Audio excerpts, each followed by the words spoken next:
जय श्रीराम. जय श्रीराम. नमस्कार. योग वशिष्ठ सखोल निरूपण या कार्यक्रमामध्ये सर्वांचे सहर्ष स्वागत.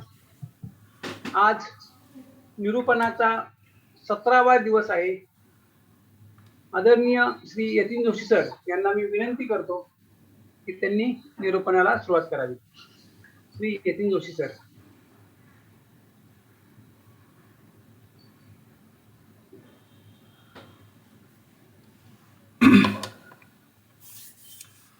नमस्कार. जय श्रीराम. जय गुरुदेव. रोजच्या प्रमाणे गुरु प्रार्थना करू आणि आजच्या सत्राला सुरुवात करू. सगळ्यांनी डोळे मिटून घ्या, हात जोडा. श्लोक म्हणण्यासाठी एक खोल दीर्घ श्वास घेऊया.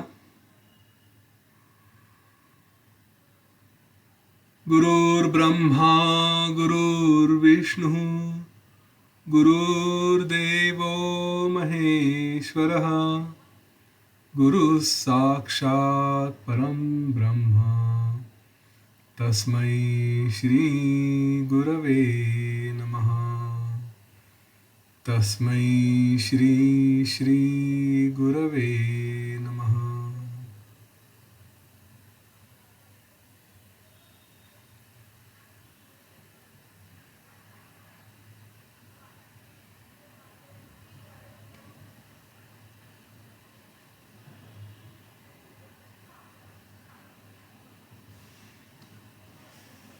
हळूवार डोळे उघडूया.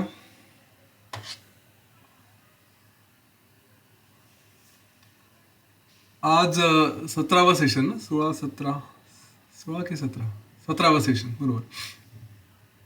17/4/21. ठीक आहे. योग वासिष्ठामध्ये आपण कालपर्यंत प्रभू श्रीरामांच्या वैराग्यापासून लीला सरस्वतीचा प्रवास, लीला सरस्वती आता त्यांची जी चर्चा चालली आहे तिथे आलो आहे. प्रभू श्रीरामांनी त्यांचं वैराग्य सांगितलं, त्यांना जीवनात रस का नाही, या सगळ्या जीवनामध्ये कुठेही शाश्वती, आनंदाची शाश्वती ही नसल्यामुळे त्यांना काही करायची इच्छा नाही असं त्यांनी सांगितलं. आणि त्यानंतर वसिष्ठ ऋषींनी त्यांना प्रयत्नाच्या मार्गाने आयुष्यात जे काही अचीव करायचं आहे, जे काही प्राप्त करायचं आहे, ते शुभ प्रयत्न गुरु आणि शास्त्र यांच्या मार्गावर चालून मिळू शकतात. त्याच्यात त्यांनी द्वारपालांची गोष्ट सांगितली. 4 द्वारपाल कुठले? शम, विचार, संतोष आणि साधुसंग. हे 4 द्वारपाल आणि यांच्या माध्यमातून, यांच्या मार्गातून पुढे यांच्यापैकी कोणालाही एकाला आपल्यासोबत घेतलं तर आपल्याला आपला मोक्ष मिळू शकतो. आपण हेही बघितलं की आपल्या जीवनामध्ये आपल्याला जे काही साध्य करायचं आहे ते शॉर्ट टर्म असेल, लाँग टर्म असेल, या सगळ्यांसाठी या 4पैकी कोणीही एक किंवा मी माझ्या दृष्टिकोनातून सगळेच हे जर मिळाले तर आपल्याला निश्चितपणे आपले उद्दिष्ट प्राप्त करता येऊ शकतात. आता याच्या पलीकडे मग प्रभू श्रीरामांना मार्गदर्शन करताना वसिष्ठ ऋषी म्हणतायत की हे जे काही तुला जगाबद्दल थोडंसं औदासीन्य आलेलं आहे, तर हे जग मुळात नाहीच. आणि कसं नाही त्यासाठी हे सगळं उत्पत्ती प्रकरण बघणं सुरू आहे. या उत्पत्ती प्रकरणामध्ये लीला आणि सरस्वती यांची गोष्ट सांगितली. मध्ये एक आपण आकाशाची नावाच्या व्यक्तीची गोष्ट बघितली होती की ज्याचा जन्मच झाला नाही त्याचा मृत्यूसुद्धा होऊ शकत नाही.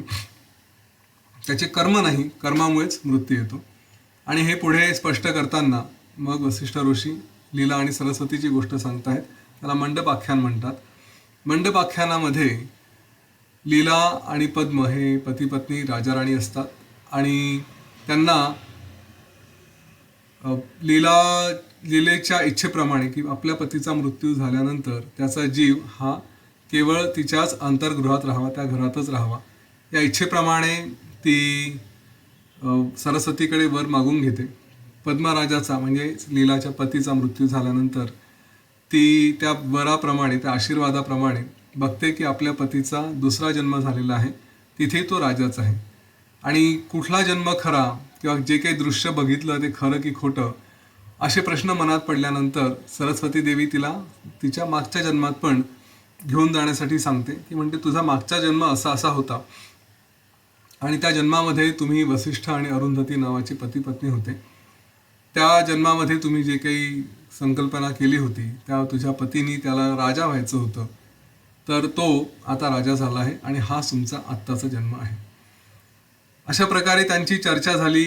सरस्वतींनी लीलाला व्यवस्थित मार्गदर्शन केलं आणि लीलानी म्हटलं की मला माझ्या त्या पूर्वीच्या जन्मात त्या गृहात काय चाललं आहे ते बघायला जायचं आहे.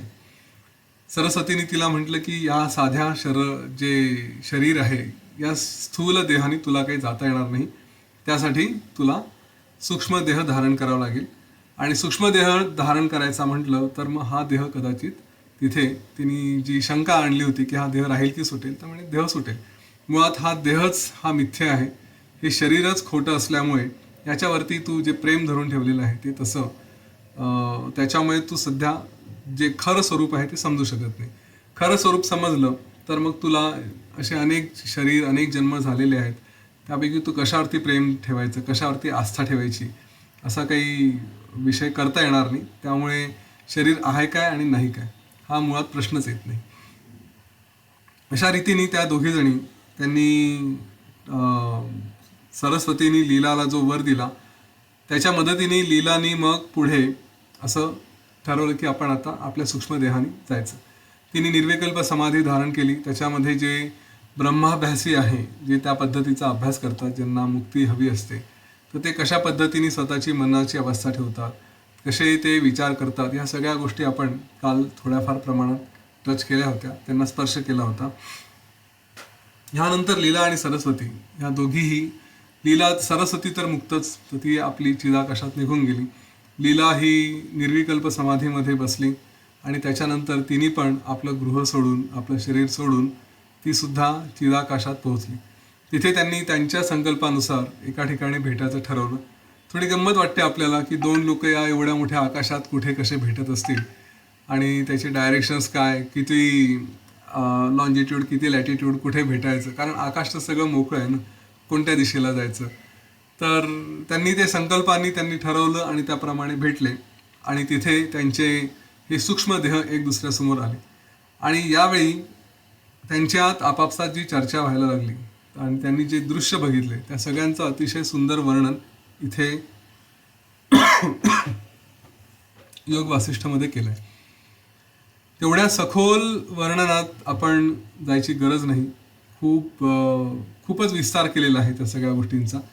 त्यातल्या त्यात जेवढं शक्य आहे तेवढं मी टच करायचा प्रयत्न करतो.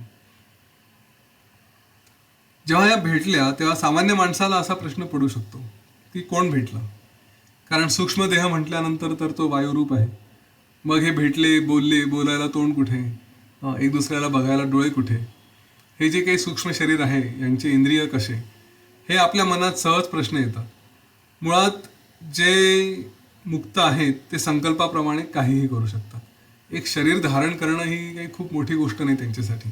त्यामुळे एक दुसऱ्याशी बोलणं, त्यांच्याशी संवाद साधणं, एक दुसऱ्याला बघणं हे संकल्पाच्या आधारे त्यांना सहज शक्य आहे. मी याला बघावं असं जर मनात आलं तर ते बघू शकतात. आता हाच विषय पुढे गेला आहे आणि तिथे सुद्धा संकल्पाच्या आधाराने यांनी स्वतःला कसं आपल्या जुन्या गृहामध्ये जाऊन प्रकट केलं ते सुद्धा तिथे दिसेल. त्या चिदाकाशातून यांनी सगळं जे चित्र बघितलं त्याचं वर्णन थोडक्यात करतो की अफाट पसरलेला अंधार, आणि त्याला धड अंधारही म्हणता येत नाही, धड उजेडही म्हणता येत नाही, पण अफाट पसरलेलं आकाश. ह्या आकाशामध्ये त्यांनी जे इतके दूर आले होते त्यांना तिथे कुठेही आजूबाजूला काही दिसावं असं नाही, अगदी मिट्ट काळोख अशा प्रकारची स्थिती. आणि तो जो एक दूर दूर कुठेतरी दिसणारे छोटे तारे किंवा मेरू पर्वत वगैरे असं जे काही असेल हे सगळं दिसत होतं. ह्या सगळ्या रचना बघता बघता बघता बघता जेव्हा ते पुढे गेले तर त्यांना त्या संपूर्ण आकाशामध्ये कुठे देव, कुठे अप्सरा, कुठे वेगवेगळे जे जीव असतात, मग कोणी योगिनी असतील, डाकिनी असतील, आणखी काय असतील, गण असतील, हे सगळे तिथे वेगवेगळे सगळे दिसायला लागले. जे म्हणजे इथे पहिल्यांदा समुदायांचं वर्णन केलं की देवांचे समुदाय होते, आणखी या सगळ्या वेगवेगळ्या योनी त्यांचे समुदाय होते, कुठे गंधर्व नारद हे होते, कुठे सिद्ध होते. हे सगळं बघून त्यांच्यानंतर वेगवेगळे सरोवर, वेगवेगळ्या ठिकाणी वेगळ्या प्रकारचे प्राणी, असे सगळे काही त्यांनी बघत होते. आणि त्यानंतर त्यांनी आणखी जी चित्र बघितली ते म्हणजे या ब्रह्मांडाच्या बाबतीत, की एक ब्रह्मांड असं असं कुठलंही एकच ब्रह्मांड आहे असं काही दृष्टीस पडलं नाही. हिनी लीलानी जेव्हा ती वरती वरती आली, आता याला वरती वरती सुद्धा कसं म्हणायचं हा प्रश्न प्रभू श्रीरामांनी नंतर विचारलाय, त्याच्यावरती आपण जाऊ. पण ती जशी वरती वरती आली, तिला एका वेगळ्या ब्रह्मांडामध्ये वसिष्ठ ब्राह्मणाचं घर हे बघायचं होतं. तर ती आपली जी काही सृष्टी बघत होती, की जिथे तिने जी पृथ्वी बघितली होती, तिने जी काही सृष्टी स्वतःच्या जीवनात बघितली होती, त्या प्रकारचं तिला त्या वसिष्ठ ब्राह्मणाचं घर तिथे बघायचं होतं. आणि त्या मंडलाजवळ ते येऊन पोहोचले. त्या मंडलाजवळ येऊन पोहोचल्यानंतर तिने बघितलं की तिथे सुद्धा हाच एक जसं जम्बूद्वीप आहे, आणि या जम्बूद्वीपामध्ये एक भारतवर्ष, आणि त्या भारतवर्षामध्ये एका कोपऱ्यामध्ये त्या वसिष्ठाचं घर, अशी सिच्युएशन होती. आता थोडीशी माहिती म्हणून जी काही योग वसिष्ठमध्ये आली आहे ती सांगतो. खरं मला हे अशा प्रकारच्या माहितीमध्ये जायला विशेष रस नसतो, कारण आज सांगेल, तुम्ही फार फार तर आज नोट्स काढाल, कोणी लिहून घेईल, परंतु 2 दिवसांनी 4 दिवसांनी ह्या सगळ्या गोष्टी विसरून जाल. मी तर वाचल्यानंतर लगेचच विसरून जाईल. पण आली आहे माहिती म्हणून एक फक्त कानावर घालायचं हे काम माझं मी करतो. जेव्हा ते त्या वसिष्ठ ब्राह्मणाच्या ब्रह्मांडाजवळ पोहोचले, तेव्हा त्यांनी जी काही पृथ्वी बघितली तिथे, आणि त्याच्यामध्ये जे वेगवेगळे द्वीप बघितले, त्या द्वीपांचं वर्णन, म्हणजेच वेगवेगळे खंड, जसं आज आपण आशिया म्हणतो, अमेरिका म्हणतो, म्हणजे उत्तर अमेरिका, दक्षिण अमेरिका, ऑस्ट्रेलिया, अंटार्क्टिका, हो ना, आर्क्टिक, त्याच्यानंतर इकडे रशिया किंवा युरोप, हे जे काही सगळे वेगळे खंड आपण बघतो, तर त्याच टाईपचे खंड, पण त्यांचं वर्णन इथे केलेलं आहे. पण या पृथ्वीवरती 7 द्वीप होते.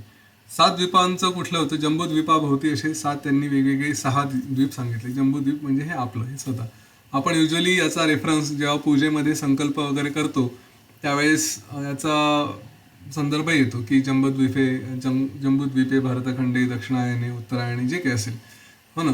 तर हे सगळं तिथे जसा रेफरन्स येतो तसाच इथे त्यांनी सांगितले आहेत वेगवेगळ्या प्रकारचे द्वीप, आणि त्यांचं वर्णनही केलं आहे की ते कशा प्रकारचे होते. आपण त्या सगळ्यांमध्ये जाणार नाही. एक म्हटलं आहे शाकद्वीप होतं, दुसरं होतं कुशद्वीप, त्याच्या भोवती समजा असं दह्याचा समुद्र आहे कुशद्वीपाबद्दल असं म्हटलं आहे.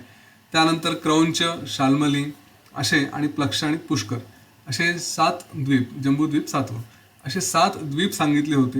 याच्यामध्ये जम्बूद्वीपाचे 9 भाग पण सांगितले, कारण मनूच्या मुलाला, त्याला जे काही 9 पुत्र होते, म्हणजे मनूचे नातवंड, तर त्या 9 नातवंडांना त्यांनी या जम्बूद्वीपाचे 9 भाग करून दिले होते.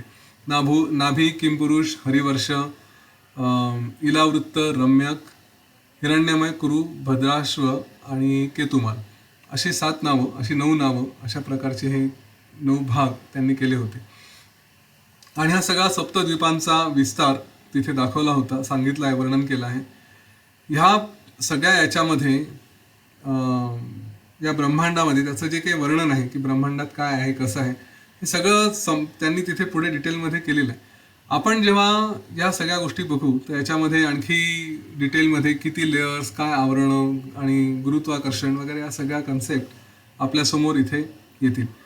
मुळात जेव्हा ती सरस्वती आणि लीला ही त्या ब्रह्मांडापाशी आली, त्या ब्राह्मणाच्या, तर त्यांनी सगळं घर बघितलं, आणि अशा एका ठिकाणी त्यांना त्या ब्राह्मणाचं घर तिथे त्यांना दिसलं, आणि त्यांनी म्हटलं की आता आपण या घरात जाऊ. ते जे गाव होतं, गिरिग्राम म्हटलं, म्हणजे पर्वताच्या पायथ्याशी असलेलं ते गाव. तर त्या गावात त्यांनी तिथे आलं, पहिल्यांदा घराचं निरीक्षण केलं, आणि ते निरीक्षण केल्यानंतर त्यांच्या लक्षात आलं की हे सगळे लोक खूप दुःखी आहेत. मग त्यातल्या त्यात त्यांनी असा विचार केला, पर्टिक्युलरली लीलानी, की आपण आता प्रत्यक्ष प्रकट व्हावं आणि या घरातल्या लोकांचं सांत्वन करावं. आता इथे हा प्रश्न येईल, आणि जो पुढेही स्वतः लीलानी विचारलेला आहे की प्रत्यक्ष प्रकट व्हायचं की नाही, कारण विदुरथाचं राज्य जेव्हा बघितलं तेव्हा तर काही प्रत्यक्ष प्रकट झाले नाही, मग आता कसं. तर तिला एक स्वतःची भावना, स्वतःचं जे काही इमोशन्स असतील त्याच्या माध्यमातून की आता मी संकल्प केला इथे प्रकट व्हावं. आणि असा तिचा संकल्प झाल्याबरोबर जसं जे सूक्ष्म देहधारी आहेत जे अतिवाहिकधारी आहेत आणि ज्यांना सिद्धी आहे, त्यांना त्यांच्या संकल्पाने काहीही साध्य करता येतं. तर हा संकल्प केल्याबरोबर तिची सिद्धी प्राप्त झाल्यामुळे ती त्या घरातल्या सगळ्या मंडळींसमोर प्रकट झाली. ती प्रकट झाल्याबरोबर बाकीचेही जे म्हणजे तिच्यासोबत सरस्वती ती सुद्धा प्रकट झाली आणि बाकीच्या सगळ्या लोकांनी तिला बघायला सुरुवात केली. आता यांचं वर्णन जे केलं आहे तिथे की अतिशय 2 दिव्य शरीरधारे, लांब केस, सुंदर स्त्रिया आपल्यासमोर आल्या आहेत आणि त्या आल्याबरोबर सगळीकडे सुगंध पसरला, सगळीकडे प्रकाश पसरला आणि त्याच्यातल्या या सगळ्या त्यांचा अवतार पाहून, गळ्यातल्या माळा वगैरे बघून घरातल्या लोकांना आश्चर्य वाटलं. त्यांच्या लक्षात आलं, त्यांना असं वाटलं की कुठली तरी वनदेवीच किंवा या वनदेवी आपल्यासमोर प्रकट झाल्या आहेत आणि म्हणून त्यांनी त्यांची पूजा वगैरे केली आणि त्यांना सांगितलं की तुमचा जय जयकार असो. कदाचित आम्हाला जे दुःख झालेलं आहे ते नाहीसं करण्यासाठी तुम्ही इथे आले आहात असं आम्हाला वाटतं. तर त्यामुळे तुम्ही जे काही आम्हाला सांत्वन करू शकाल ते कृपया करा. तुम्ही फार थोर आहात आणि असं शास्त्र म्हणतं की थोरांनी जे सान आहेत, जे लहान आहेत, त्यांचं दुःख दूर करावं किंवा त्यांचं कर्म हे त्यांनी ते करावं. तर त्या मुलाचं नाव ज्येष्ठ शर्मा, तो जो मोठा मुलगा होता त्याचं नाव ज्येष्ठ शर्मा आणि हे नावही स्वाभाविक आहे, ज्येष्ठ असल्यामुळे ज्येष्ठ शर्मा सगळ्यात मोठा मुलगा. तर त्यामुळे तिथे लीलाने विचारलं की तुम्ही एवढे दुःखी का आहात. तर त्यांच्या या प्रश्नावरती, अतिशय प्रेमाने विचारलेल्या या प्रश्नाला त्यांनी त्या ज्येष्ठ शर्मांनी सांगितलं की आमच्या घरी म्हणजे जी स्टोरी होती की आम्ही सगळे इथे आमच्या आईवडिलांसोबत राहत होतो आणि आईवडिलांचा देहांत झाला, त्याच्यामुळे आम्ही अतिशय दुःखी आहोत. आम्हाला आता कशातच काही रस उरलेला नाही, कुठलीही गोष्ट आम्हाला काही आता अशी करावीशी वाटत नाही. त्यावरती त्या लीलाला जे प्रेमाचं एक भाव होता, तिने त्या ज्येष्ठ शर्माच्या डोक्यावरती हात ठेवला आणि प्रेमाने स्पर्श केला. ते केल्याबरोबर त्याला एकदम स्थिर, शांत वाटलं, सगळं दुःख नष्ट झालं आणि मग बाकीचे सगळे जे लोक होते त्यांच्यावरती सुद्धा लीलेनी आपल्या प्रेमळ दृष्टीने बघितल्याबरोबर त्यांचं सुद्धा सगळ्यांचं दुःख कमी झालं आणि त्यानंतर या दोघीही तिथून अंतर्धान पावल्या, दोघी चालल्या गेल्या. आता इथे ह्या दोघी देवी आल्या आणि त्याच्यामुळे त्यांनी आपलं आता चांगलं भलं केलं, आता आपण आपलं दुःख विसरून आपल्या मार्गाला लागावं अशी भावना त्या पूर्ण परिवारात झाली आणि ते आपल्या आपल्या उद्योगाला लागले. आता इथे हा प्रश्न येईल की मग ह्या शरीर घेऊन खरंच गेल्या होत्या का आणि अचानक गायब होऊन ते शरीर घेऊन दुसरीकडे गेल्या का, असं काही झालं का. तर नाही, हे केवळ संकल्प मात्र होतं. त्यांनी संकल्प केला आम्ही दुसऱ्यांना दिसावं, त्याप्रमाणे त्या दिसल्या. त्यांनी संकल्प केला आम्ही आता इथून निघावं, तर तिथून त्या निघाल्या. इथे लीलानी प्रश्न केला सरस्वतीला की मी विदुरथाच्या राज्यात मी तशी जाऊ शकली नाही आणि इथे मात्र मी सगळं काही बघू शकली, ह्या लोकांनीही मला बघितलं, तर तिथे दिसू शकली नाही आणि इथे दिसू शकली, असं कशामुळे घडलं. तर त्यावेळेस लीला सरस्वतीने सांगितलं की जेव्हा तू पहिल्यांदा विदुरथकडे गेली होती त्यावेळेस तू स्वतःच्या शरीराला सत्य मानत होती आणि म्हणून तुला ते सगळं तो जो काही भ्रम होता किंवा तो जो काही दृश्य होतं ते जीवाचं पुढचं दृश्य, त्याच्यामध्ये इतरांनी तुला काही कोणी बघू शकले नाही आणि तूही सुद्धा स्वतःचं शरीर सोडलं नव्हतं, ते केवळ एक मनोभावनेने तिथे गेली होती. इथे मात्र तू शरीर सोडून सत्य काम झालेली आहे, त्यामुळे तू सगळ्यांना तुझ्या संकल्पाप्रमाणे तुला जे हवं ते करू शकते, त्यावेळेस तू इथे दिसते. यावर लीलेनी सांगितलं की मी अतिशय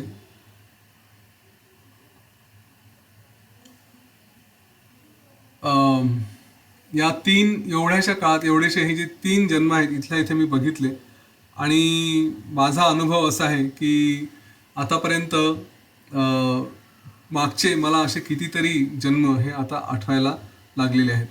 तर तिने सांगितलं की हे एक एवढंच जन्म म्हणजे 3च जन्म असे माझे नाहीत. ह्याच्यात माझ्या लक्षात यायला लागलं की मी आतापर्यंत माझे 800 जन्म झालेले आहेत आणि या 800 जन्मांचा सगळा अनुभव माझ्या आता मनामध्ये यायला लागला की तिने लीलानी त्यावेळेस प्रश्न असा विचारला की मला माझ्या पतीचं जे पुढचं आहे आता ते काय चाललंय ते थोडी उत्कंठ आहे. लीलानी ॲक्च्युली प्रश्न विचारला की मला माझ्या पतीच्या राज्यात घेऊन चल. तर सरस्वतीने विचारलं की कुठला पती, कारण तुझे अनेक पती झाले आतापर्यंत, इथल्या इथे तू तिघांची गोष्ट करते, तर कुठल्या पतीकडे घेऊन जाऊ ते सांग. आणि तो आहे, तू मागे बघितलं, तुला ज्याला बघायचं आहे, कारण दोघांचं तर शरीर नाही, आता तू तिसऱ्याला जिवंत बघते आहे, तर तो इथून जवळच राहणार एका ब्रह्मांडामध्ये. ही कन्सेप्ट बघा, जवळच असणार एक ब्रह्मांड आहे. ब्रह्मांड हे काही जवळ असतात नाही, आपल्या दृष्टीने तर आपण ब्रह्मांडाच्या एंडपर्यंत पोहोचणं ही खूप दूरची गोष्ट आहे. इथून चंद्र सूर्य सुद्धा आपल्याला जड वाटतं, दूर वाटतं. तर ब्रह्मांडापर्यंत कसं काय पोहोचणार? तर एका ब्रह्मांडातून दुसऱ्या ब्रह्मांडात, तर म्हणजे जवळच असणाऱ्या ब्रह्मांडामध्ये हे आहे. आणि त्याचा कारभार एवढा तो आपल्या कारभारात मग्न झालाय की त्याला आता दुसऱ्या कशातही इंटरेस्ट वाटत नाहीये. तो पूर्णपणे आपल्या व्यवहारात घडून गेलाय, त्याला परमार्थ हा प्रकार माहिती नाही. त्यामुळे तुला कुठल्या पतीकडे घेऊन जाऊ, त्याच्याचकडे घेऊन जाऊ की आणखी कुठल्या पतीकडे घेऊन जाऊ? आता तुझ्याकडे सगळी शक्ती आहे, तू अगदी सहज एका ब्रह्मांडातून दुसऱ्या कुठल्याही ब्रह्मांडामध्ये जाऊ शकते. तुझ्या तिन्ही पतींची तीनही स्थानं हे वेगवेगळ्या ब्रह्मांडामध्ये आहे. त्यामुळे तू सांग की कुठे जायचं. आणि ही सगळी ब्रह्मांड या एवढ्या आकाशामध्ये, जसं आपण जर कधी बघितलं असेल की सूर्याचं एखादं किरण येतं आणि त्याच्यामध्ये आपण धुळीकण बघतो, तेवढे जसे धुळीकण असतात तसे प्रचंड इतक्या संख्येने असलेले ब्रह्मांड आहेत, ते धुळीकण सुद्धा कमी पडतील अशा पद्धतीने. तर अनेक ठिकाणी अनेक गोष्टी असतात, तुला कुठे जायचं आहे ते सांग. सगळे ब्रह्मांड हे कधी कोणाचा उदय होत असतो, कोणाचा अस्त होत असतो, कोणी घडत असतं, कोणी मोडत असतं, हे सगळे प्रकार चालले असतात. तर कुठे जायचं ते सांग. त्यानंतर मग लीला म्हणाली की अरे हां, मला आता सगळं आठवायला लागलं आहे, 800 जन्म माझे झाले. आणि तिने या 800 जन्मांचं वर्णन केलं आहे. आता 800च्या 800 जन्म इथे सांगितले नाही आणि आपल्याला त्यांच्यात जायचंही नाही, कुठला जन्म कुठला होता म्हणून. आणि याच्यातून काय काय मिळतं तेही आपण थोडं विचार करू. जेव्हा ती सांगते की या ब्रह्मापासून जेव्हा त्या ब्रह्माचा संकल्प झाला आणि त्याच्यापासून मी जन्म घेतला, त्या जन्मानंतर वेगवेगळ्या योनींमध्ये माझे 800 जन्म झाले आहेत. मला हे सगळं असं एखाद्या चित्रपटासारखं दिसतंय, सगळं इकडून तिकडे चाललंय असं सारखं दिसतंय, असं तिने सांगितलं. म्हणे कधीतरी मी एका विद्याधराची पत्नी होती, माझ्याकडे बरंच काही सगळं सामर्थ्य होतं, पण त्यावेळेस इतरांप्रती जेलसी, वाईट वासना या सगळ्या आल्या. मग त्याच्यानंतर मी दुसऱ्या योनीत जन्म घेतला, मग तिसऱ्या योनीत जन्म घेतला. असं करत करत कधी बेली झाली, कधी पक्षी झाली, कधी मी आणखी हरिणी झाली किंवा आणखी काय. त्यानंतर करता करता मग मी एका ऋषींच्या आश्रमात आली. त्या ऋषींच्या आश्रमात मी वेल बनून राहिल्यानंतर तिकडचे संस्कार माझ्यावरती चांगले झाले. तो वेल आणि हे सगळं वणव्यामुळे जळून गेलं, म्हणून मी त्या आश्रमातच पुन्हा त्यांच्या एका ऋषीच्या मुलीच्या रूपाने जन्म घेतला. आणि असं करत करत माझ्यावरती वेगवेगळे संस्कार होत होत होत होत आज मी इथे या सगळ्या योनीतून फिरून वसिष्ठच्या पत्नीच्या म्हणजेच अरुंधतीच्या योनीत आली, तिच्या रूपाने आली. आणि त्याच्यानंतर हे माझे पुढचे 2 जन्म मला दिसत आहेत. इथे ती म्हणते की मला इतकं आश्चर्य वाटतं आहे या सगळ्या गोष्टींचं, की ही जी छोटीशी झोपडी आहे किंवा छोटंसं घर आहे जिथे मी राहिली, जिथे मी या संपूर्ण परिवारासोबत मग्न होती, त्याच परिवारामध्ये एकानंतर एक 2 जन्म, त्याच छोट्याशा गृहामध्ये एकानंतर एक 2 जन्म. आणि वास्तविक पाहता हे जर बघायचं झालं तर जसं आपण म्हटलं होतं, सूक्ष्म देह हा साधारण अंगठ्या एवढा असं म्हणतात. तर त्या तेवढ्याशा देहामध्ये हे सगळं एक पद्मराजाचं विश्व, तो पद्मराजा जे विश्व बघताय ते दुसरं विश्व त्या विदुरथ राजाचं, हे सगळं एवढ्या ह्याच्यात आलेलं आहे. आणि वास्तविक पाहता त्या पद्मराजांनी 8च दिवस आतापर्यंत अनुभव घेतलेला आहे. वसिष्ठ ब्राह्मणाच्या मृत्यूपासून पद्मराजाच्या मृत्यूपर्यंतचा काळ जर बघितला तर तो त्या वसिष्ठाच्या दृष्टीने 8च दिवसांचा होता. पण प्रत्यक्षामध्ये असे कितीतरी वर्ष निघून गेले. हे सगळं हा जो एक अनुभव येतो आहे हे मला सगळंच चकित करणार आहे. आणि आता मला असं अनुभव येतो आहे की आपण दोघी चिदाकाश रूप आहोत, तेच आपलं मूळ रूप आहे. माझ्या पतीचं जे राज्य मी बघते आहे ते सुद्धा असंच चिदाकाशातच, केवळ एक संकल्प, केवळ एक स्वप्न अशासारखं दिसतं आहे. परंतु आता मला हे बघायचं आहे की माझा जो पती आहे त्याचं काय चाललं आहे. मला पुन्हा पुन्हा पुन्हा पुन्हा तिकडेच तिची ओढ, मला जाऊन हे राज्य पुन्हा बघायचं आहे त्याचं कसं चाललं आहे. आणि म्हणून मग त्या दोघी जणी इथून या वसिष्ठाच्या राज्यातून निघून, त्याच्या ब्रह्मांडातून निघून पुढच्या प्रवासाला लागले. इथे 1 मिनिटं थांबू. आतापर्यंत जे काही आपण ऐकलं, एका जन्मातून दुसऱ्या जन्मात, एका ब्रह्मांडातून दुसऱ्या ब्रह्मांडात, हे जर आपल्या बाबतीत झालं असेल आणि झालंच असेल, तर किती जन्म आपले झाले आहेत आणि किती जन्मांमध्ये आपण तेच ते केलेलं आहे. एका ब्रह्मांडातून दुसऱ्या ब्रह्मांडात, दुसरीकडून तिसरं. बरं, हे स्वतःचेच विश्व आपण निर्माण केले, हे त्या विदुरथाच्या कहाणीतूनच समजतं. वसिष्ठांनी स्वतःचं राज्य बघितलं, तो राजा झाला. त्याचंच राज्य छोट्याशा ग्रहात. तिथून पुढे तो पद्मराजा, विदुरथ राजा. हे असे अनेक ब्रह्मांड या आकाशामध्ये निर्माण होतात, या चिदाकाशामध्ये. बरं, यांना काही स्पेसला काही लिमिट नाही. याचं उदाहरण स्टँडर्ड नेहमी जे दिलं आहे योग वासिष्ठमध्ये, आरशामध्ये तुम्ही चंद्र, सूर्य, पर्वत बघू शकता. तसं या छोट्याशा मनामध्ये, ज्याला मनाला जागाही आहे की नाही माहिती नाही, पण आपल्या छोट्याशा आकाशामध्ये आपण सगळं पुढचं विश्व बघतो. हा एक आपल्या दृष्टीने असलेला एक माहिती आपल्यासाठी. पण असे अनेक जन्म घेतल्यावरही आपण थकत नाही. माझ्या दृष्टीने प्रॉब्लेम तो आहे, कन्सर्न तिथे आहे, की हिने 800 जन्म घेतले आणि 800 जन्मानंतरही अजून अडकूनच पडल्यासारखं आहे. आत्ताशी कुठे त्याच्यात एक जाणीव व्हायला लागली की चला आपण आता जरा बघावं नेमकं काय आहे. सरस्वती देवी प्रसन्न झाली. परंतु 800 जन्म तर रखडणं सुरू होतं ना. आपले किती जन्म आपण रखडतो. कंटाळा येत नाही. जे चाललंय त्याच्यामध्ये पुन्हा पुन्हा पुन्हा पुन्हा पुन्हा पुन्हा तेच ते. कधीतरी कंटाळा यायला हवा की नको. योग वासिष्ठचं प्रवचन माहित नाही मी पहिल्या जन्मात करतोय की पूर्वीच्या जन्मात केलं आहे. कंटाळा यायला हवा की नको. किती वेळा योग वासिष्ठ ऐकलं, कंटाळा यायला हवा की नको. ह्या गोष्टींचा कंटाळा आला तर याचा अर्थ हे झालेलं नाहीये. का? कारण हे जर व्यवस्थित पक्क झालं असतं तर जन्मच नसती झाली, सुटलो असतो. त्यामुळे योग वासिष्ठ सोडू नका, त्याचा कंटाळा करू नका. बाकीच्या ज्या काही गोष्टी आहेत ज्याच्याबद्दल विचार करता येईल, भांडणं असतील, कुठल्या वेगवेगळ्या वस्तूंशी अटॅचमेंट असेल, पती पत्नींमधले संबंध असतील, मुलाशी, बहिणीशी, जे काही असतील. का हा प्रश्न आला होता इथे की माझी मुलं माझ्या मताप्रमाणे वागतात की नाही वागत, एखादी व्यक्ती चांगली वागते की वाईट वागते, हो ना. याच्यामध्ये गुरुचरित्रात हे सांगितलेलं आहे की कुठला नवरा, कुठला मुलगा, कुठली पत्नी, ह्या जन्मात लग्न झालं म्हणून बायको, बरोबर आहे.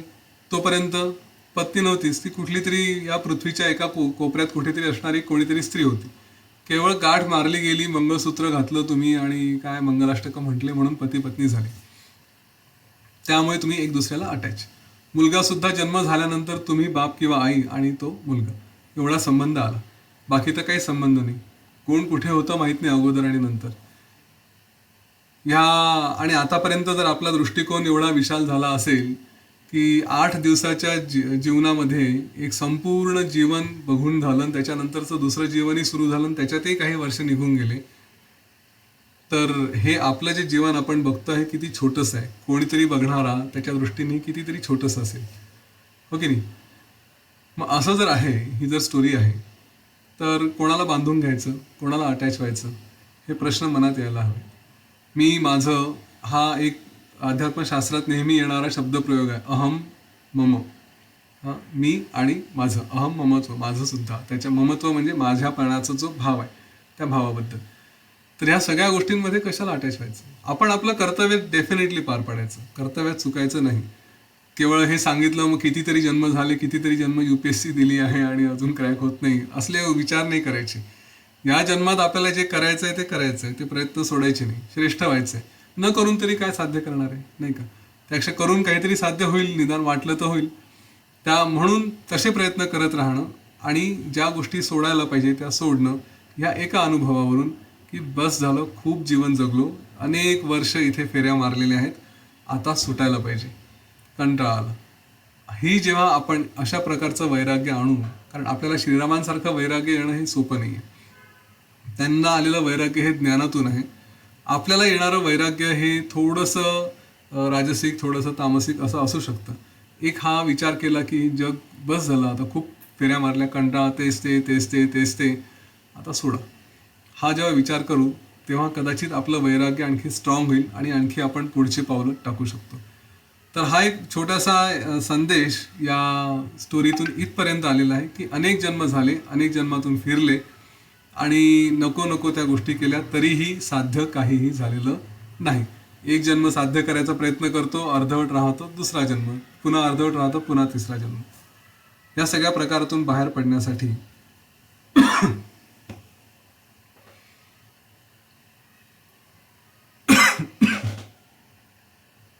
हा अभ्यास करा. आपण नेमकं उलटं करतो. जीवन इथे आलं, चांगला अभ्यास करायचा सोडून, शास्त्रांचा अभ्यास करायचा सोडून पुन्हा पुन्हा त्याच त्या याच्यामध्ये अडकतो आणि तिथून सुटू शकत नाही. तर एवढा अभ्यास हा निश्चित कंटिन्यू करा. म्हणून योग वासिष्ठ नियमितपणे वाचत राहा. मी खरंच आज जे कोणी ज्यांनी 2 वाजता वाचायला सुरुवात केली त्या सगळ्यांचं मनापासून अभिनंदन आणि कौतुक करतो. आज मला विद्याधरजी म्हणाले की साधारण 92 लोक होते. एवढे लोक एकत्र येऊन वाचतायत आणि त्या सगळ्यांना सांभाळून प्रीतीजी आणि शलाकाजी मार्गदर्शन करतायत, ही फार आनंदाची, अभिमानाची गोष्ट आहे. बाकीचेही ज्यांनी योग वासिष्ठ पूर्वी वाचलेला आहे, चांगला अनुभव आहे, त्यांनी सुद्धा यांना जॉईन व्हावं, त्यांना मार्गदर्शन करावं. नवीन वाचकांना पुस्तक नसेल म्हणून मी येऊ शकत नाही असं करू नका. कानावर ते पुन्हा पडतं. इथे आपल्याला या 1 तासामध्ये तेवढी सखोल चर्चा नाही करता येत, सगळ्यांची दृष्टिकोन बघता येत नाही. पण त्या पाऊण तासामध्ये, आणि त्याला काही लिमिट नाही आहे, आपले सत्र कधीतरी संपतील, पण ते जे काही तुमची चर्चा आहे ती तुम्हाला जेव्हा पोट भरेल तेव्हा संपवा. गोल गोल फिरून फिरून पुन्हा पुन्हा तेच ते करायचं असेल तरीही काही हरकत नाही. आपल्याला दुसरा उद्योगच काय, जीव जोपर्यंत आहे तोपर्यंत ह्या गोष्टी करायच्या. बरं, आपण दिवसभर करा असंही नाही म्हणत, थोड्या वेळ करायच्या. एक तर जीव संपेल, नाही तर हे अभ्यास संपेल, 2 पैकी काहीतरी एक होईल. तोपर्यंत कंटिन्यू करू. या भावनेने हा अभ्यास करत राहा. आणि मला म्हणून मी म्हटलं की त्यांचं सगळ्यांचं कौतुक आणि अभिनंदन की हे करायला सुरुवात केली. अनुभवही खूप छान आहे असं एक इथे चॅटवरती मेसेज आलेला आहे. तो येईलच. सगळ्यांचे दृष्टिकोन ऐकायला लागू तेव्हा छानच वाटेल. तर अशा रीतीने ह्या दोघींनी आता ते वसिष्ठाचं ब्रह्मांड सोडून पुढे पुढे प्रवास करायला सुरुवात केली. आणि मग त्या जेव्हा अशा वरती आकाशात जायला लागल्या तर मग हा संपूर्ण प्रवास इथे वर्णन केलेला आहे की सूर्यमंडळ, चंद्रमंडळ हे सगळं करून पुढे जाताना मग त्यांनी वेगवेगळे लोक बघितले. स्वर्ग बघितला, मग सिद्धांचा लोक बघितला, जीवनमुक्तांचा बघितला, विदेहमुक्तांचा बघितला. तिथे विष्णू लोक, शिवलोक, ब्रह्मलोक सगळं सगळं सगळं बघितलं. आणि त्याच्या पलीकडे आणखी पुढे दूरवर ते गेले. आणि अशा प्रकारे दूरवर गेल्यानंतर त्यांना लक्षात आलं की आपण एकदम सूक्ष्म रूप आहोत. लीलाला कारण सरस्वतीला तर सगळं माहिती होतं.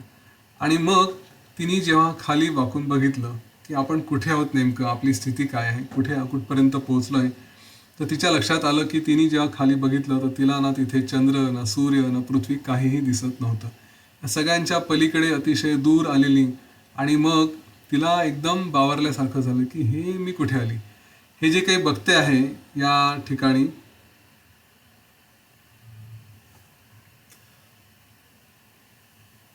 इथे काहीच दिसत नाही. जे काही सूर्यचंद्र दिसायला पाहिजे ते सगळे कुठच्या कुठे गायब झाल्यासारखे दिसत आहेत. अगदी असतील काही कुठे सूक्ष्मता असेल, पण तसं काहीच दृश्य नाही. आणि मग तिने सरस्वतीला विचारलं की हे असं कसं झालं, की सूर्यांचे मंडल सुद्धा सगळे खाली लपून गेले किंवा ते लोपून गेले, ते सगळे नष्ट झाल्यासारखे दिसत आहेत. आणि आता इथे पोहोचलो आणि तू म्हणते की आणखी ब्रह्मांड आहे, आपल्याला दुसरीकडे जायचं आहे, पण इथे तर काहीच कुठेही दिसत नाही. आधी याच्या पलीकडे आणखी कुठे आहे, तिकडे आपल्याला कुठे जायचं आहे, काय करायचं आहे. तर तिला सरस्वतीने सांगितलं की इतक्या दूर तू आली आहे की तुला इथून काहीही कुठेही काही दिसणं शक्य नाही. चंद्र, सूर्य वगैरे हे सगळे खूपच दूर आहेत. आता हे जे ब्रह्मांड आहे, या ब्रह्मांडाचं कवच आपल्याला येईल. हा प्रश्न आपल्या मनात येईल की खरंच ब्रह्मांड नावाची कुठली सॉलिड वस्तू आहे का, एखादं जसं याला अंड म्हटलेलं आहे, तर अंड्याच्या आकाराचं असं काहीतरी आहे, त्याला बाउंड्री आहे आणि त्या अंड्याच्या आतमध्ये हे सगळ्या गोष्टी चाललेल्या आहेत, आपलं जीवन चाललेलं आहे, असं काही प्रकार असू शकतो का. तर योग वासिष्ठामध्ये तरी असं वर्णन केलेलं आहे की हे ब्रह्मांड, त्याचं कवच, आणि मग त्या कवचाच्या पलीकडे काय काय हे सगळं तिथे त्यांनी वर्णन केलं आहे. तर म्हणे इथून तू काही तुला खाली बघायला जाशील तर तुला काही विशेष दिसणार नाही. आणि असं करत करत त्या हळूहळू हळूहळू पुढे गेल्या आणि मग ब्रह्मांडाच्या कवचापर्यंत पोहोचल्या. आता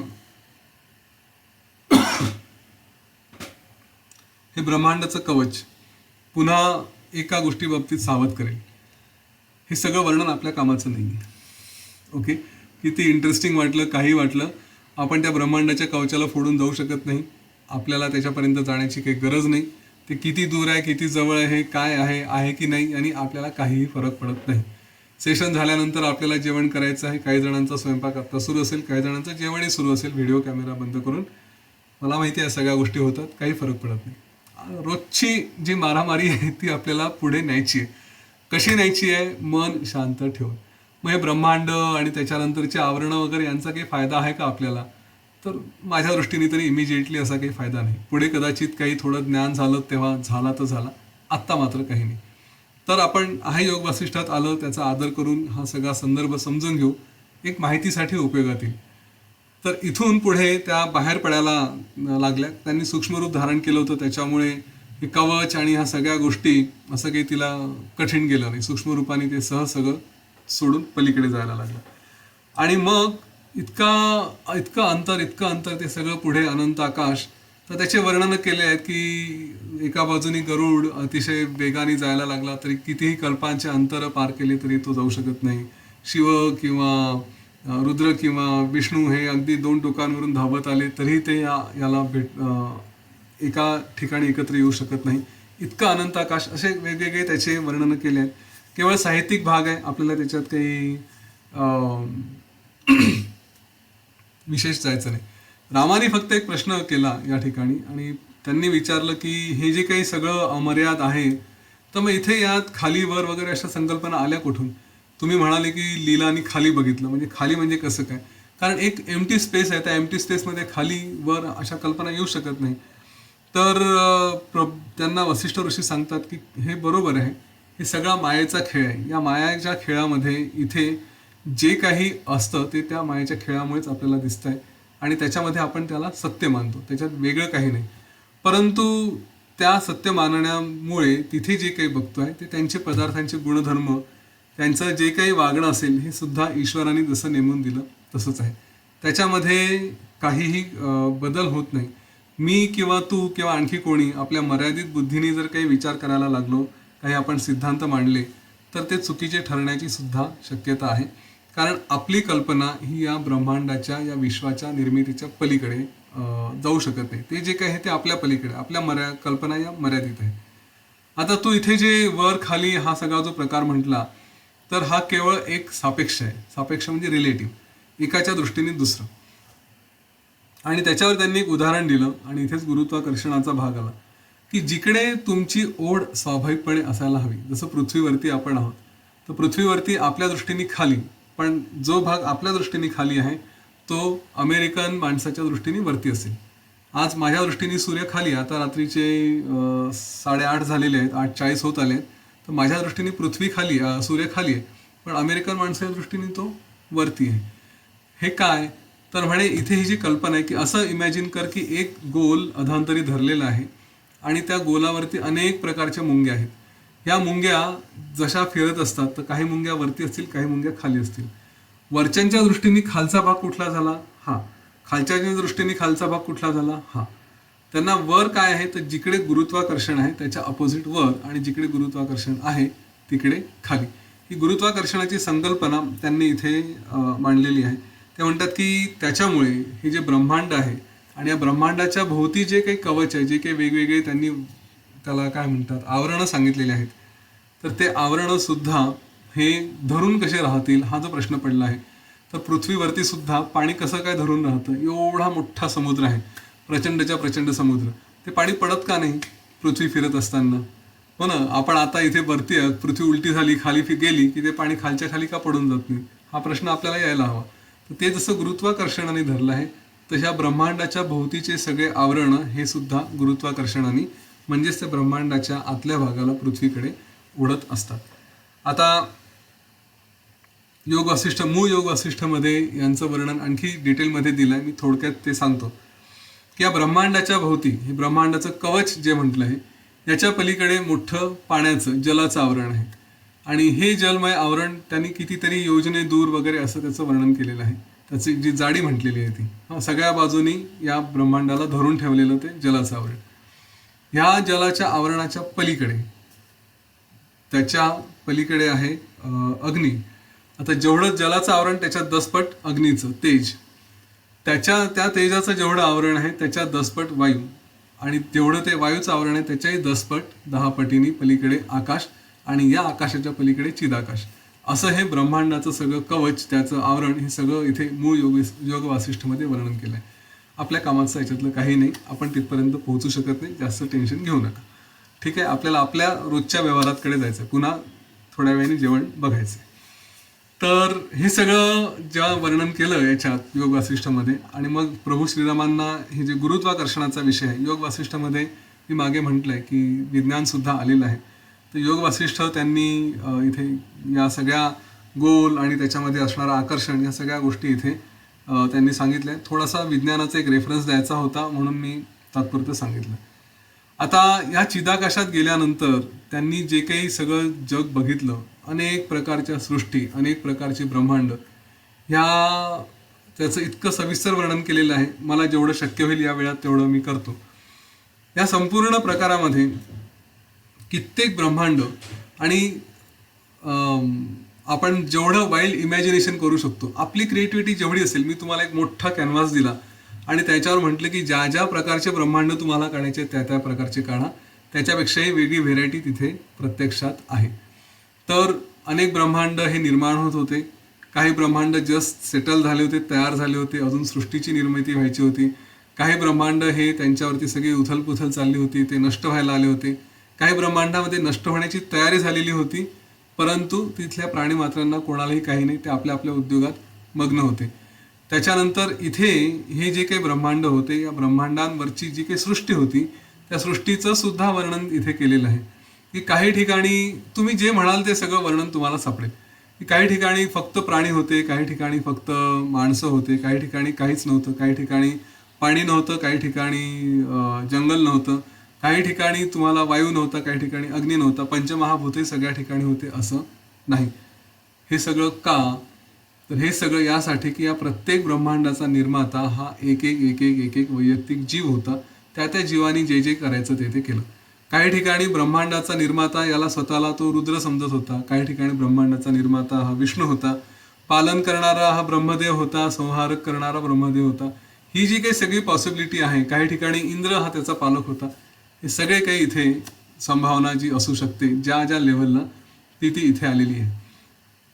योग वसिष्ठ वाचताना आणि जर प्रयोग करायचा असेल तर आपली क्रिएटिव्हिटी ही थोडी आपण ताणू शकतो. आपल्याला जे जे शक्य आहे ते ते सगळं इथे त्यांनी वर्णन केलेलं आहे.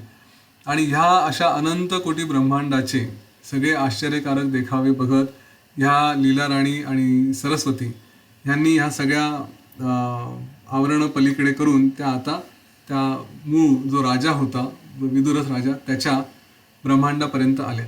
त्याच्या ब्रह्मांडापर्यंत आल्यानंतर पुन्हा त्यांनी ते सगळे आवरणं एक एक एक एक करत क्रॉस केले. म्हणजेच पुन्हा आकाश, नंतर वायू, नंतर अग्नी, नंतर जल, आणि मग ब्रह्मांडाचं कवच, आणि तिथून आतमध्ये, आणि मग थेट याच्या राज्यापर्यंत, तिथून याच्या राजवाड्यात, आणि तिथे आल्यानंतर त्या याच्या अंतःपुरात शिरला. आणि तिथे हा कोणाचा पद्मराजाचा, म्हणजे ती लीला हे सगळं करून परत स्वतःच्या घरात आली. तिने स्वतःचं सगळं त्या घरातलं सीन बघितला. त्या घरामध्ये तिने बघितलं की सगळं आहे तसंच पद्मराजाचं शरीर, म्हणजे तिच्या नवऱ्याचं, जो सध्याचा नवरा होता, त्याचं शरीर तसंच पडलेलं आहे, तिथेच फुलं वगैरे सगळे काही आहेत. आणि मग तिने पुन्हा आता आपल्या पुढच्या जन्मातला आपला जो राजा आहे त्याकडे जावं म्हणून त्या संकल्पाने तिने पुन्हा तिथून बाहेर गेली. एकदा असंच बाहेर कुठेतरी फिरून घरी परत यावं तसं त्या आपल्या स्वतःच्या घरात ती तात्पुरती परत आली, आणि पुन्हा तिने तिच्या संकल्पाने आपल्या नवऱ्याकडे, जो पुढचा जन्म आहे, तिकडे जाण्यासाठी प्रस्थान केलं. आपण इथे थांबूया. एक गोष्ट, बरं ठीक आहे, आपण डोळे मिटूनच थोडं याच्यावरती बोलू, म्हणजे थोडं आणखी ॲब्सॉर्ब होईल. शांतपणे डोळे मिटून बसूया, आपल्या श्वासावरती लक्ष ठेवू.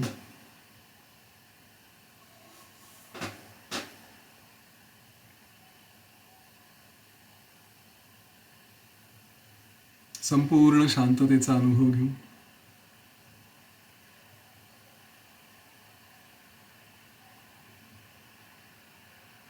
संपूर्ण निर्मिती ही आपल्यातच आहे, या गोष्टीची जाणीव ठेवूया. आपला श्वास हळूहळू स्थिर होतो आहे याचा अनुभव घेऊ.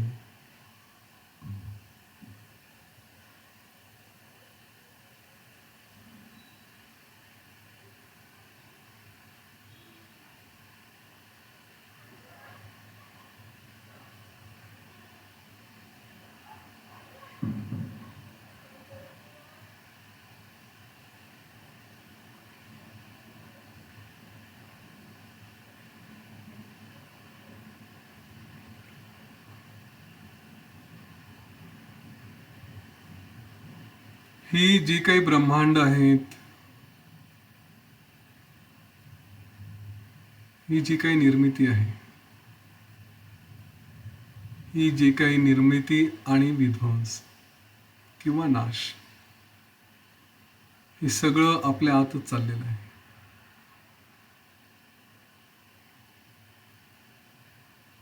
आपणच निर्माते,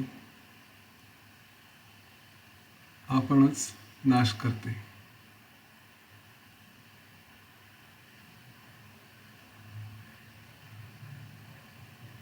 फक्त आपल्याला त्याचा अनुभव नाही.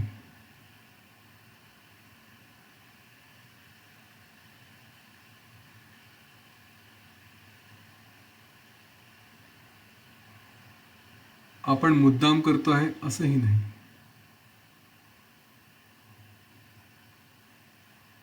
मूळ चिदाकाशात हा परमात्मा जे सगळं होताना बघतो,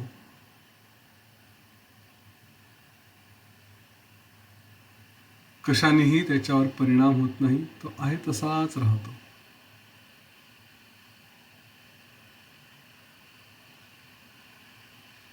तसंच आपल्यात जे काही होत आहे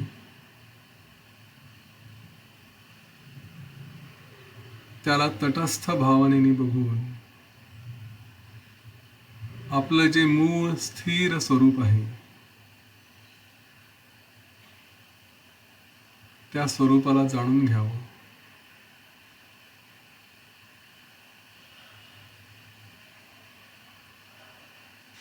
आणि त्या अनुभवात राहावं.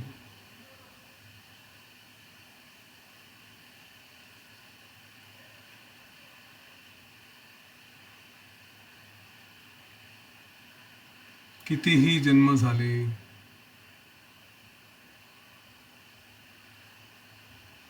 तरी अज्ञान काही दूर होत नाही.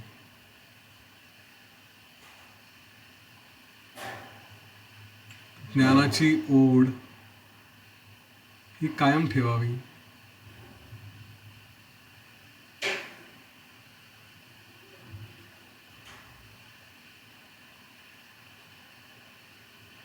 हा सगळा निर्मितीचा खेळ समजून घ्यावा.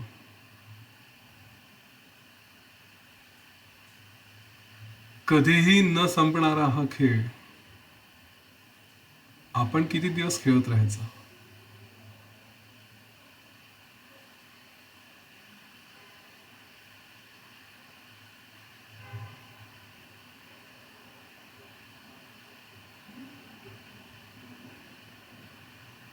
त्याचा प्रेक्षक सुद्धा व्हायची गरज नाही.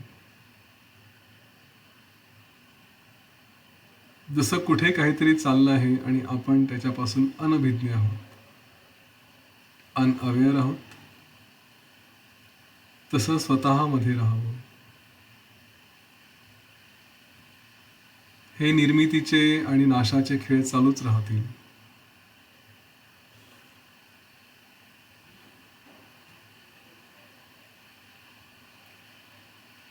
आपण स्वतःतच राहावं.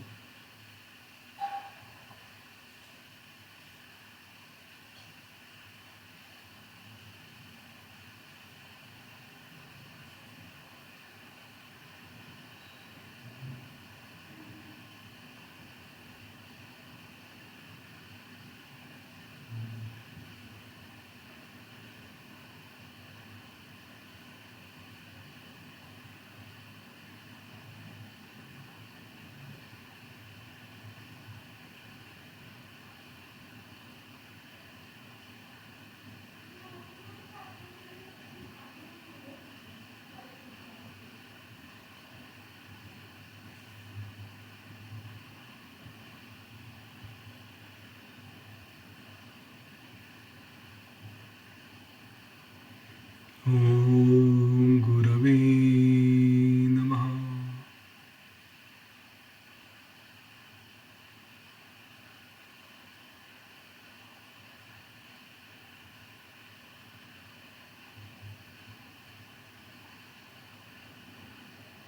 एक खोल दीर्घ श्वास घेऊया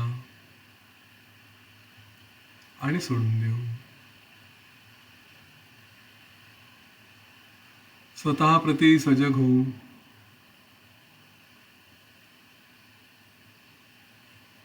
वातावरणाप्रती सजग होऊ.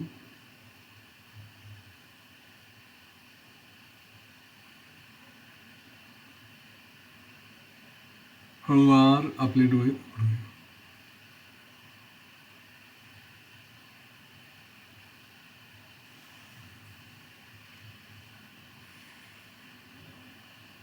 जय श्रीराम, जय गुरुदेव. इथे थांबूया. काही प्रश्नोत्तर असतील किंवा आणखी कुठले विषय असतील तर जरूर घेता येतील. 2 मिनिटं मी हे करू का आजचं जरा हो. हे.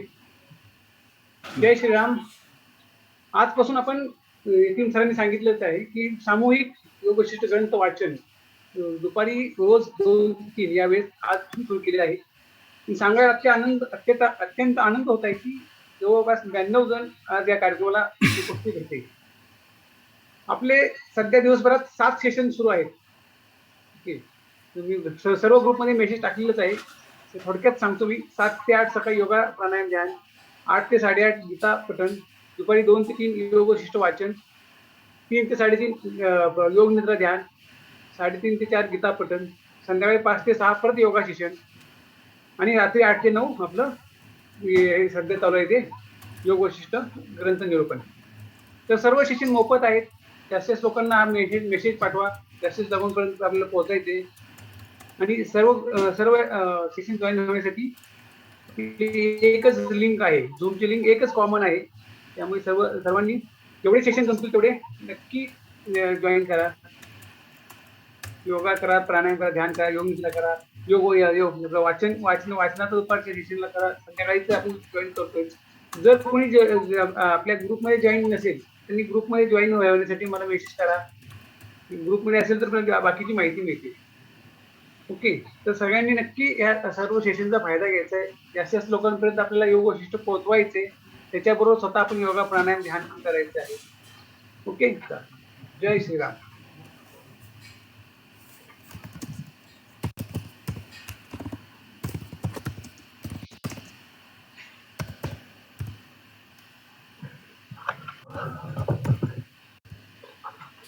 ज्यांना ग्रुपमध्ये जॉईन व्हायचे त्यांनी मला मेसेज करा. माझा नंबर टाकतो, चॅट बॉक्स मध्ये लिहितो.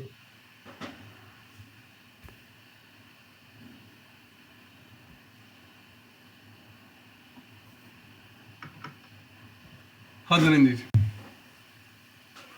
जय गुरुदेव. जय गुरुदेव. आता हे जे वर्णन केलं ना आपण सगळ्या गोष्टींचं, तर ह्या विश्वातून त्या विश्वात वगैरे वगैरे, तर असाच थोडासा अनुभव ज्यावेळेस इटर्निटी कोर्स केला ना त्याच्यामध्ये थोडासा जाणवला. हा फार काही नाही पण अगदी थोडस जाणवलं. म्हणजे कळलं नाही वेळ अर्धा तास होता का 1 तास होता, पण थोड्याफार प्रमाणामध्ये ते जाणवलं. छान. आणि नेमकं ते आणि हे एकच का, आपण जे बोलतोय ते आणि इटर्निटी मध्ये बघितलं आपण ते सेम का? अच्छा, प्रश्न असा आहे. ओके, इटर्निटी मध्ये आणि इथे जे आहे ते हो म्हणता येईल. इथे फक्त आपण समाधीमध्ये असतो असं नाही, परंतु एक ती झलक येते की आपण आपल्या पूर्वजन्मांमध्ये जातो. तर ते प्रोसेस लीलाचं झालं का सरस्वतीद्वारा मे बी म्हणता येईल. तिला जे मुक्ती दिली त्याच्यामुळे ती काही आता परत ते सगळं सोडून स्थूल रूपात आली नाही. आपण मात्र येतो आहे, एवढाच एक काय तो फरक आहे. बाकी पूर्वजन्माचा अनुभव आपला हा तो याच्यासारखाच आहे, लीलाच्या पूर्वजन्मासारखाच.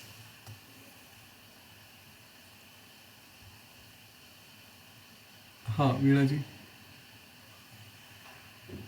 अनम्यूट करत होता. कुठलं पुस्तक घ्यायचं वाचायला? हे सुबोध योग वासिष्ठ म्हणून आहे, सुमन महादेवकरांचं. ओके. याचं सुबोध तुम्ही नाव काय?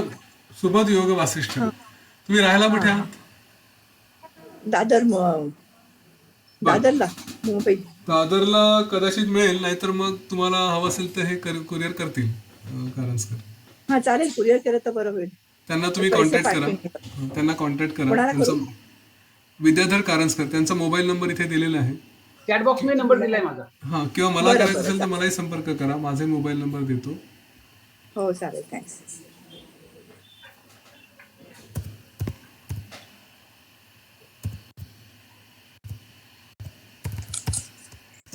तुमचा पत्ता आणि नाव कळवा. हा चालेल चालेल. बरोबर, ठीक आहे. मंगलाताई. जय गुरु. जय गुरु. नाही मग अशी सरांनी सांगितलं तर मी काल आमच्या योगाच्या ग्रुपमध्येही सांगितलं. त्यांनी बऱ्याच जणांना ज्यांच्याशी फोन झाले त्यांना लिंक पाठवली आणि विद्याधर सरांचा नंबर पण दिला. म्हणजे आपण आपल्याला करतोय, करायचंच आहे आपल्याला, त्याचाही थोडासा आनंद वाटतो. आणि दुसरं म्हणजे आभासी जग ही कल्पना फार चांगली आहे. आपण सध्या पण तेच करतोय, तरी कुठे भेटतो आपण अशा अभ्यासामध्येच भेटतो. इंटरनेटमुळे हे सगळं जे आहे ते पूर्वीच सगळं आलं असं वाटतं. गुड. ठीक आहे. हा तृप्तीताई. सर हे आता मगाशी जे इटर्निटी कोर्स काय ते म्हटले, तर हां. तो काय आहे, किती दिवसांचा, काय फी, ते माहिती पाहिजे होती जरा. आर्ट ऑफ लिव्हिंगचा हा कोर्स आहे इटर्निटी प्रोसेस म्हणून. आणि तो कोर्स म्हणजे एकच सेशन असतं ते, किती दिवसांचा वगैरे नाही. त्याच्यासाठी अगोदर सुदर्शन क्रिया करणं आवश्यक आहे. काही 40-45 दिवस त्याची नियमित प्रॅक्टिस हवी रोजच्या रोज. आणि त्याच्यानंतर मग हे प्रोसेस करता येतं, इटर्निटी प्रोसेस. त्याची फी आता मला माहीत नाही. तिथे एकदा जेव्हा तुम्ही कोर्सला रजिस्टर करायला याल तेव्हा ते सांगते. 1 ते 1.5 तासाचा प्रोसेस असते. मग ती 6-7 जन्म आपल्याला मागे जाऊ शकतो. आपल्या प्रत्येकाच्या किती साधना आहे त्याच्यावर अवलंबून असते. माझाही झालेला आहे. ओके. करणं आवश्यक आहे का? म्हणजे मी केलाय क्रिया ऍडव्हान्स वगैरे झालेत माझे, सहज झालाय. बरं. हं. मी रिकमेंड करेल करा म्हणून. काही जीवनात आपले ब्लॉक्स असतात आपल्या लाईफमध्ये, ते काढून टाकायला मदत होते. आपण कधी कधी काही काही गोष्टी अशा आपल्याला कळत नाही, हे का होत आहे ते का होत आहे, म्हणजे स्वतःच्या वागण्यामध्ये. तर त्यासाठी ते काढून टाकायला मदत होतं. तेवढ्यासाठी.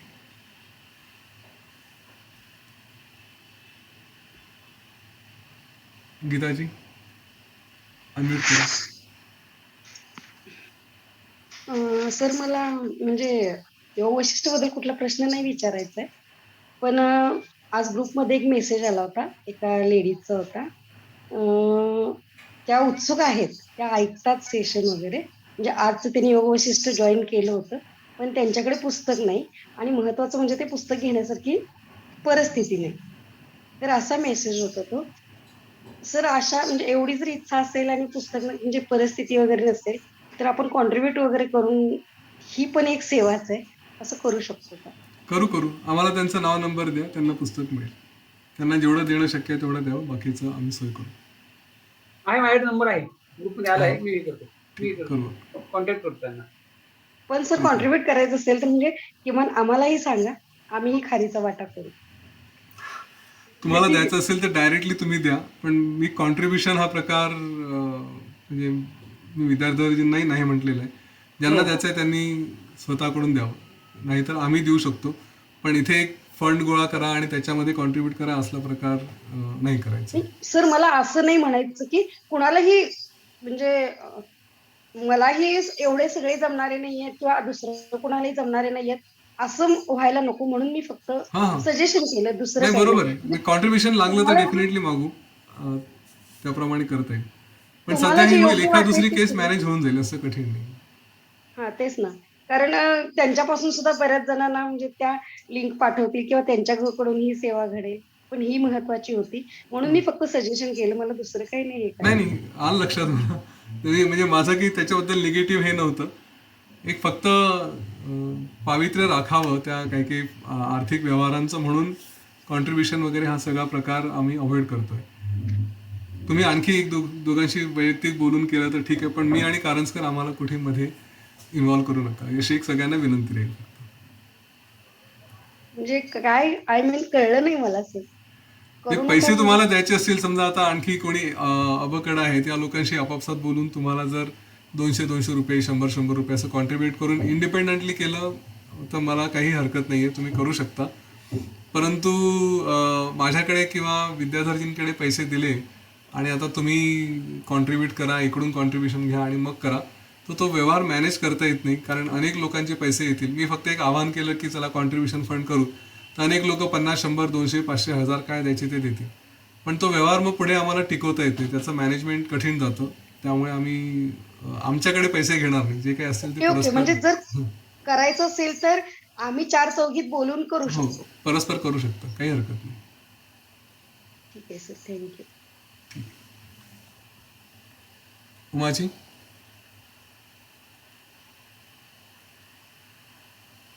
ती खूपच कल्पनापूर्ण गोष्ट आहे, फॅसिनेटिंग म्हणतात तशी. पुष्कळ विश्वांची, त्यामुळे लोक त्याच्याकडे आकर्षित होतील किंवा आपल्याला खूप जन्म झालेत वगैरे, त्याचं छान चित्र आहे. अशीच एक गोष्ट आहे, आता मला त्याचं नाव आठवलं तेवढं ते गेलं. तर ते एक म्हणजे एक जोडपं असतं, त्यांना मूल होत नसतं, म्हणून ते खूप तप वगैरे करतात आणि त्यांना मग मूल होतो. पण म्हणजे तिथे ते जो त्यांना तो वर देतो की तुम्हाला होईल, त्यांनी असं सांगितलेलं असतं की तो अतिशय अल्पायुषी होईल. तर ते म्हणतात चालेल, मला अल्पायुषी असला तरी मुलगा होईल ना, तर मग ठीक आहे. त्याप्रमाणे तो मुलगा होतो आणि त्याचं काहीतरी नाव आहे, आता मला आठवलं तेवढ्यात गेलं ते. तर तो त्याप्रमाणे होतो आणि मग तो 15-16 वर्षाचा झाल्यावर त्याचा मृत्यू होतो. चिलिया बाळाची गोष्ट सांगताय का तुम्ही? हा, चिलिया चिलया बाळा बाळाची नाही, चिलया बाळा नाही, दुसरं त्याचं नाव आहे. आठवेल मला, सांगेन. आणि मग ते आई वडील पुन्हा शोक करायला लागतात आणि पुन्हा त्या म्हणजे काय ज्या तपस्व्याने कुणी वर त्याचं आराधना करून हे करायला लागतात की नाही, तुम्ही या माझ्या मुलाला जिवंत करा. तर मग ते त्याला जिवंत करतात आणि मग हे म्हणतात, अरे बाळा ये. तो म्हणतो कुठल्या जन्मातले आईबाप, हे जसं ती जसं म्हणते की कुठच्या जन्मातला पती कोण, तसं तो म्हणतो माझे तर खूप जन्म झालेत, मी नाही तुम्हाला आता ओळखत, तुम्ही कुठच्या जन्मातले माझे आईबाप. अशी सिमिलर कथा आहे, त्याचा काय रेफरन्स आहे तो मी तुम्हाला देईन. नचिकेत ना, त्याचं नाव नचिकेत. अच्छा, ठीक आहे, गुड. अशा आणि गोष्टी आहेत पॅरलल भरपूर. युनिव्हर्स एव्हरेट म्हणजे क्वांटम मेकॅनिक्स वाल्यांची पण अशी गोष्ट आहे. हो. ते बबल्स मध्ये बबल्स जसे असतात तशी ही अनंत विश्व आहेत. आणखीन ते काही ते बबल्स फुटतात, ते असं जिथे काही इथे अजून सृष्टी निर्माण व्हायचे, काहीच्या इथे अजून होते वगैरे, अशा तऱ्हेची वर्णनं तिथे पण आहेत पॅरलल युनिव्हर्स. गुड, ठीक आहे, थँक्यू. भोसले, तुम्ही पाठीमागे जाता आणि त्याच्यावरनच तुम्ही ठरवता की आता तुम्हाला काय प्रॉब्लेम आहे, मग त्याच्या अगोदरच काय काय प्रश्न आहे मला कळणार नाही. तुम्ही काय म्हणले की ते कोर्स केल्यानंतर 7-8 जन्म तुम्ही पाठीमागचं काय झालंय ते तुम्हाला कळतं. हां, त्याच्यामुळे आत्ताच्या जीवनात तुम्हाला काय प्रॉब्लेम आहेत वगैरे त्याचे मात करायला म्हणजे मदत होते. हां. तर ते मला काय म्हणायचं 7-8 जन्माशीच आपला संबंध असतो का, त्या पाठीमागच्या जन्माचं काय कुठं जातं? त्या प्रोसेसमध्ये आपण जिथपर्यंत जाऊ शकतो तिथपर्यंत जाऊ शकतो. प्रत्येकाचा वैयक्तिक आहे. नाही, मग त्याच्यामुळे आतापर्यंत आपले किती जन्म झाले हे आपल्याला कसं कळणार? तेच सांगतो ना की शेवटी आपली साधना किती आहे, किती लेवलला पोहोचलंय त्याप्रमाणे आहे. त्याप्रमाणे आपण मागेपर्यंत जाऊ शकतो. नाही, आता एखाद्याची तुम्ही आता सांगितलं ना की 7-8 जन्म आपण मागे जाऊ शकतो, त्याच्यावर मला विचारायचं बाकी काय नाही. हां, त्याच्या पलीकडे जाण्याची शक्ती असेल, तेवढी तयारी असेल तर जाऊ शकतो. काही काही लोक जातात, काही काही लोक 2 याच्यातच थांबतात. डिपेंड्स आपण किती पोहोचलो त्याच्यावरती. अच्छा, म्हणजे ते पण सापेक्षच आहे म्हणायचं. हो. ठीक आहे सर. नाही मला तुम्हाला अडवायचं नव्हतं. मला आपलं एक हे झालं म्हणून मी आपलं विचारलं. हा, कारण मी 5-6 वर्ष झाला आर्ट ऑफ लिव्हिंगशी संबंधित आहे. बरं. आणि मगाशी जो प्रश्न आला होता की कुणाची तरी हे काय परिस्थिती नव्हती वगैरे, तर मी पाठीमागं पण सरांना काहीतरी म्हणून मी असं पुस्तकं घेऊन लोकांना देतो. तर मी एखादं पुस्तकाचं सरांच्याकडे पैसे देऊन ठेवतो. बरं. जेव्हा केव्हा असेल कुणाला आवश्यकता असेल तेव्हा देऊन टाका म्हणून. चालेल, सांगा त्यांना. हा विद्यार्थी सर, मला ओळखतात. मी पण सरांशी कॉन्टॅक्ट करतो नंतर पर्सनली. चालेल, छान, काही हरकत नाही. Okay okay sir, thank you. जय गुरुदेव. Thank you. जय गुरुदेव. हां, वसुधराजी. हॅलो, हां, बोला. मला एक असा प्रश्न विचारायचा होता की आपले जे अनेक जन्म मृत्यू होतात, त्या प्रत्येक ह्याच्यामध्ये आपल्या संकल्प किंवा वासना या ह्याच्या चक्रातून ते होत राहतात. असे अनेक जन्म झाल्यानंतर ज्या वेळेला आपल्याला रिअलाइज होतं की नाही आपल्याला ह्याच्यातून बाहेर पडायचंय आणि आपण डिटॅच होण्याचा प्रयत्न करतो किंवा या सगळ्या ह्याच्यातून दूर जाण्याचा प्रयत्न करतो, त्यावेळेला अशी एखादी स्टेज येत असेल की ज्या वेळेला तुम्ही हे सगळं अचीव्ह केलंय की सगळ्या ह्याच्यातून तुम्ही बाहेर पडलेलात, तर मग आपला तो जो शेवटचा जो मृत्यू असतो त्यावेळेला स्थूल देह गेल्यानंतर सूक्ष्म देह तरी राहत असेलच ना. आणि मग तो सूक्ष्म देह जेव्हा परमात्म्याला मिळतो किंवा परमात्मा स्वरूप होऊन चिराकाशाला मिळतो, तर त्याला ऍक्च्युअली मुक्ती म्हणायची का? हां, ती मुक्ती की तिथे तुम्ही सगळं सोडून एक रूप झालेले आहात. बस हा जो योग आहे ना, योग वासिष्ठमध्ये अगदी सुरुवातीलाच सांगितलंय, तो योग झालेला आहे. हा हा, तेच मला हवं होतं की म्हणजे शेवटी तुम्ही ते सूक्ष्म देहाच्या थ्रू परमात्म्यामध्ये विलीन होता. मग मग अस्तित्व आहे. हे जे होतं ते पण मग ते स्थिर आणि जे शांत वगैरे असं जे तुम्ही म्हणत होता की 2 ह्याच्यामध्ये जोडणारी ती जी स्पेस असते, त्या स्पेस मध्ये आपण जातो का? 2 विचारांच्या मधली. हा, हां, तेच चिदाकाशाचं रूप आहे. तेच चिदाकाशाचं. हां, त्याचा अनुभव काय असतो, तर तो अनुभव असतो. काय हा, असेल चिदाकाश म्हणजे तो ती स्पेस. धन्यवाद. चला थांबायचं. 9:08 झाले.